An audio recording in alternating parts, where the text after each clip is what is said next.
भारत के tax system में एक बहुत ही बड़ा और ऐतिहासिक बदलाव होने जा रहा है। 1 अप्रैल 2026 से देश में दशकों पुराना आयकर ढांचा बदल जाएगा। केंद्र सरकार ने आयकर अधिनियम 1961 को पूरी तरह से समाप्त करके उसकी जगह नया आयकर अधिनियम 1925 लाने का फैसला किया है। इस नए कानून का उद्देश्य कर व्यवस्था को सरल बनाना, पारदर्शी और डिजिटल बनाना है, ताकि करदाताओं और इनकम टैक्स अधिकारियों के बीच विवाद की गुंजाइश कम से कम रहे। टैक्स नोटिसों का कम होना, रिफंड की प्रक्रिया का तेज होना और जटिल कागजी कार्यवाही से मुक्ति मिलना इस नई प्रणाली की पहचान होगी। 2026 की ये कर व्यवस्था भारत को एक आधुनिक और वैश्विक स्तर की पारदर्शी आर्थिक प्रणाली की ओर ले जाने का प्रयास करेगी। साल 2025 के बजट में दी गई राहतें 2026 में भी जारी रहेंगी। नई कर व्यवस्था यानी कि न्यू टैक्स रिजीम को बढ़ावा देने के लिए सरकार ने टैक्स स्लैब को काफी आकर्षक बनाया है। सबसे बड़ी राहत यह है कि इस नई व्यवस्था के तहत 12 लाख रुपए तक की सालाना आय पर कोई भी आयकर यानी कि टैक्स है ही नहीं। I am now happy to announce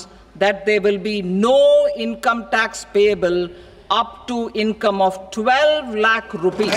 हालांकि ये ध्यान रखना आवश्यक है कि इस व्यवस्था में पुरानी व्यवस्था की तरह बीमा, होम लोन और अन्य कटौतियों यानी कि एग्जम्पशंस का लाभ नहीं मिलता है। लेकिन कम कर दरों और उच्च छूट की सीमा ने इसे वेतनभोगी वर्ग के लिए अधिक लाभदायक बना दिया है। गाइस, आप इस नए टैक्स रिजीम को लेकर कितने एक्साइटेड है कमेंट सेक्शन में जरूर लिखिएगा और आपको क्या उम्मीद है वो भी बताइएगा। मिलते हैं अगली वीडियो।